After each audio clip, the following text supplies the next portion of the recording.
Hey friends, it's Rachel. Welcome back to my channel, and today I want to share with you my very first monthly reading wrap-up video. You've probably seen a lot of these types of videos around YouTube, but if you don't know what it is, this is basically just a reoccurring once-a-month video where I share the books that I've read in that particular month, what they're about, and what I thought of them. In the month of September, I read 7 books, and it wasn't a particularly good reading month for me, in that I did not like quite a few of the books that I read.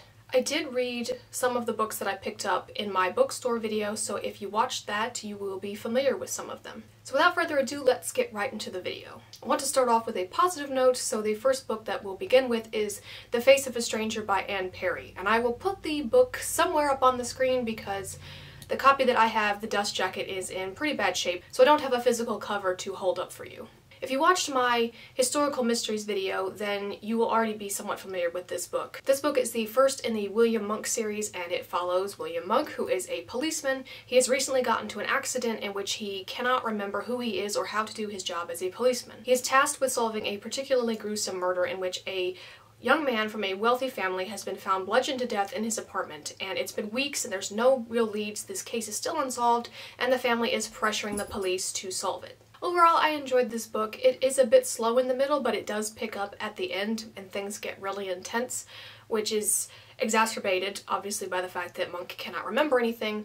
And I think that's partially why the book seems slow for the most part at the beginning, is because Monk doesn't remember who he is, so he's rediscovering who he is as a person at the same time you as the reader is getting to know him as a person as well. I love the twist that's thrown in here. I didn't enjoy it as much as I loved the Charlotte and Thomas Pitt series, but that's kind of to be expected. It's still quite good though. Monk is a slightly harder character to like because, as I said, he doesn't remember anything and we don't know who he is at this point either. It is unclear how much of his memory he will regain as the series goes on, but as he is interacting with the people in the police station that he knew, it kind of becomes clear that he wasn't a particularly nice or likable person just from the reactions they have to him. So he is a slightly harder character to like than Charlotte or Thomas from the Charlotte and Thomas Pitt series, but I did enjoy it and I look forward to reading the rest of the series. Next up, we have Dark Shores by Danielle L. Jensen. If you watched my bookstore video, then you know that I had very high hopes for this book. I wanted it to be really good.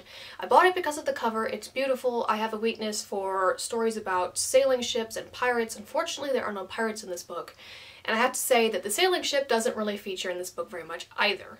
I knew going in that this book was focused more on political intrigue, but I was still kind of surprised by how little the sailing ship actually features in this book. When I introduced this book in my bookstore video, the summary was kind of vague, but having read it, I can now give you more details about what this book is about. There are two main characters in this story, Tariana and Marcus. Tariana's mother is the captain of a ship.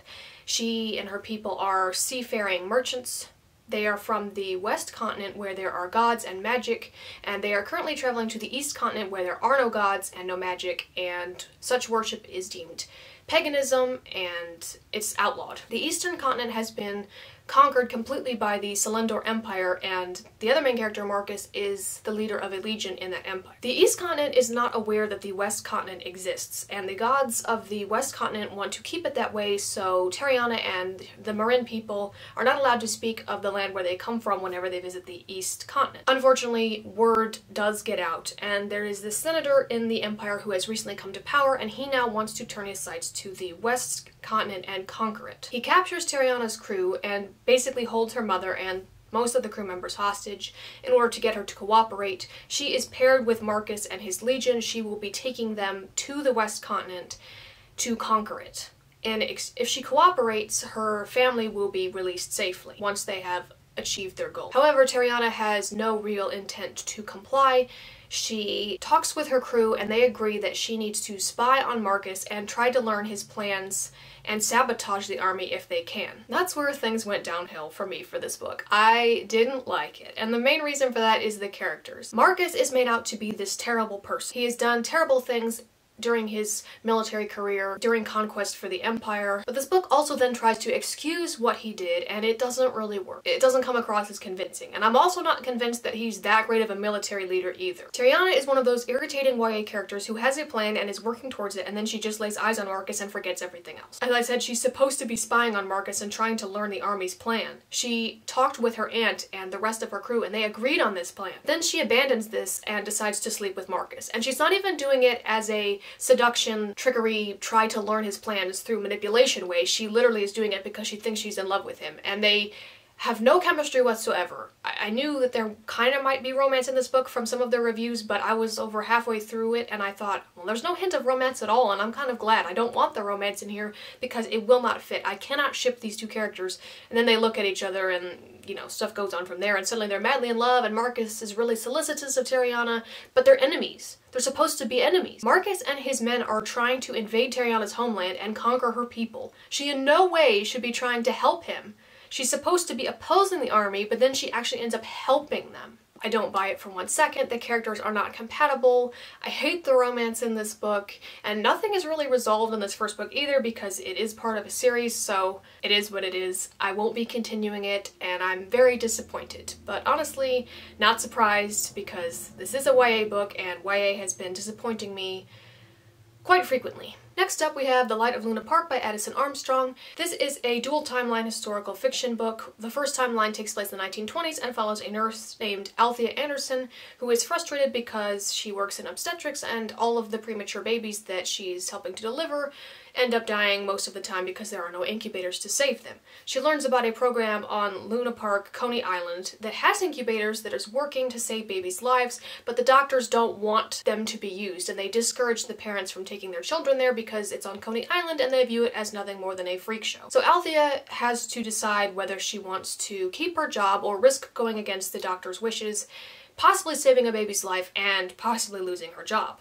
The other timeline takes place in the 1950s, after World War II is over. Cilla Wright's marriage is struggling because her husband came back from the war with PTSD and he doesn't want to talk about things with her. Her mother just died, she just lost her job, and then she uncovers evidence that makes her question everything she thought she knew about her mother. I did not like this book, I do not recommend it to anyone, and that's all I have to say about it. Next up we have Seven Deaths of an Empire by G.R. Matthews. This is a Romanesque fantasy story that follows two main characters, General Borden, who is a general in the army, and Chiron, who is a magician's apprentice. The emperor has died during battle, during a campaign against the tribespeople in the north, and his body has to be brought back to the capital so that his heir can take the throne. But it's a dangerous path, and along the way they are besieged on all sides by enemies. I wasn't really fond of this book. I found it limited by its POVs. This is in third person limited, and from the point of view of both Chiron and Borden, neither of these characters were particularly likable. There wasn't anything much to Borden's character except the fact that he is a military man, has always been a military man, and he's getting old. And Chiron, the magician's apprentice, just whines and complains all the time about everything is too hard, and he doesn't know how to do anything. And it was just kind of annoying. Chiron is also a coward. Whenever there are fight scenes, he gets really scared. I don't have a problem with characters being fearful, but the way that it was portrayed in this book just rubbed me the wrong way. I think this book also suffered from its Romanesque setting. It was very Romanesque. It didn't really feel like fantasy at all, except that there is some magic thrown in there. But everything else felt like it could have been ripped out of real life. And another thing that irritated me is that some of the terms in this book were not used correctly.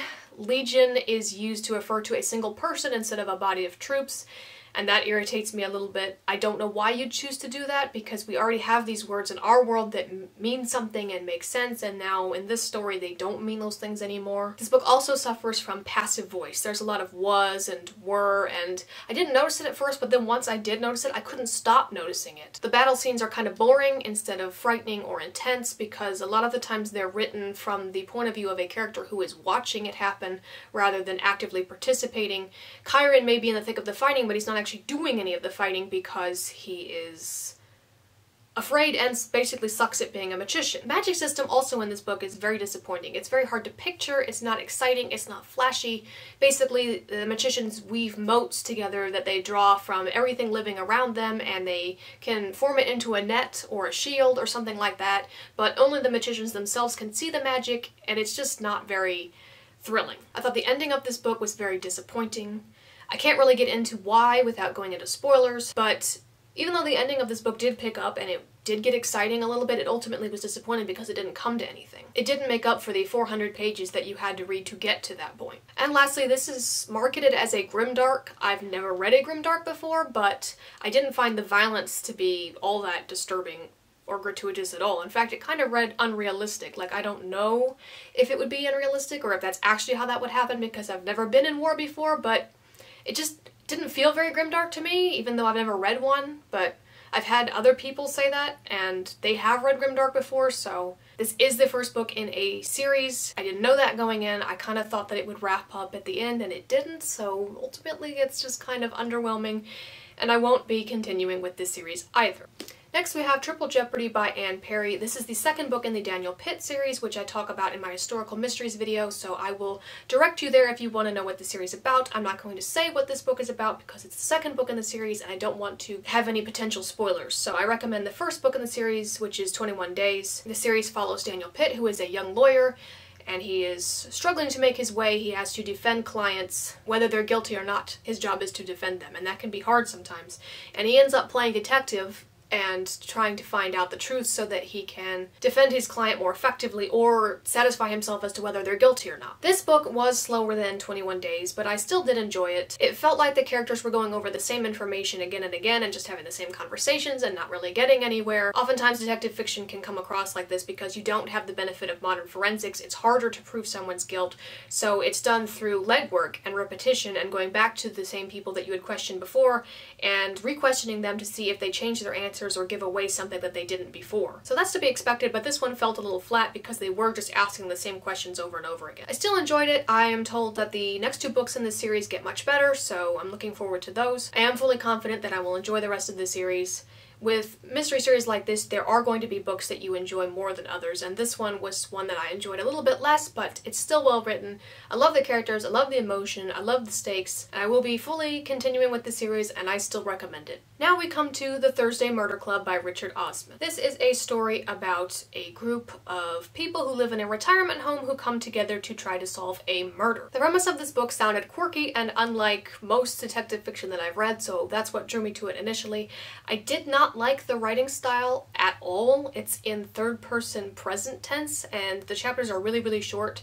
There's a lot of characters that you get introduced to, so you don't really get to know them super well. I almost DNF'd this book, but after reading Seven Deaths of an Empire, I wanted to read something that was just completely different than that because I needed a palate cleanser of some kind, if you will. And this book was definitely it for me, so I did finish it. The writing style was so different from Seven Deaths that it was actually a good thing. This was a quick read.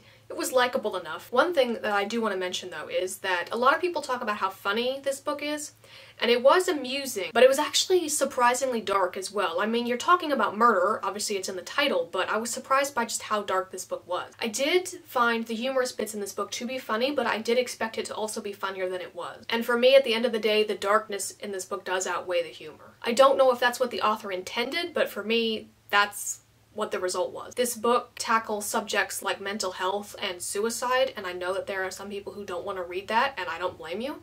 So if you are going to read this book, be aware that those content issues are present. I didn't care for how this book ends. I can't say specifically why without giving away spoilers, but I didn't like it. I found it ultimately unsatisfying. You as the reader never get a fighting chance to discover who the killer is because not enough information is given, and I am a firm believer that you should give the reader a fighting chance to solve the mystery for themselves. But hopefully, if you choose to read this book, you will find it more enjoyable than I did, and you won't be bothered by that issue of not being able to solve the crime for yourself. Or maybe you're just better at it than me and you will solve it. This is a contemporary modern story, and I don't read contemporary very much at all, so it was refreshing to be able to read something different, even if it ultimately didn't wow me. And last but not least, we have Rhapsody by Mitchell James Kaplan. This is a story about Catherine Swift and the composer George Gershwin and the 10-year love affair that they had together. Now, these are real people. This did really happen. I didn't know anything about Gershwin or Catherine Swift going in,